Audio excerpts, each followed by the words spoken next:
Zaala n'ebyobufuzi. Mukulu Dr. Haji Ibrahim Muwanga Kibiriga agamba avumirira nnyo Zaala. Zaala afuuse ensonga mu basuubuzi, abasiba obupapula, abeetaba mu Zaala wa buli kika. Agamba teri agaggawalira mu Zaala, tekiriyo. Owa Zaala tayinza kulowooza ku kutereka nsimbi kubanga talina kyamaanyi kyakola, talina kyamaanyi kye yakola. Ate akimanyi nti n'enkya ajja kuteeba Maniyu awangule, enkya wa kuteeba endala. Ekivaamu nga Zaala afuuka bulwadde, nga kifuuka ekitambo.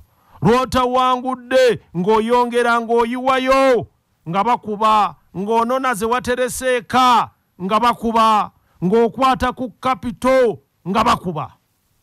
Awo agattako ekyo ebyobufuzi n'agamba nti omuntu yenna anaakola bizinesi teyandyetabye mu politikisi. Agamba zino mandwa za njawulo tezigattikwa, ebyobufuzi n'ebyobusuubuzi. Bw'ogoba ekimu lazima ekirala kigenda kuva mu ngalo. Agamba nti abasuubuzi abayingirira ebyobufuzi kibanga kweyimbamu muguwa. Bw'oba oyingidde bizinesi, ebyobufuzi koma ku kusuula kalulu ogenda okola ebibyo.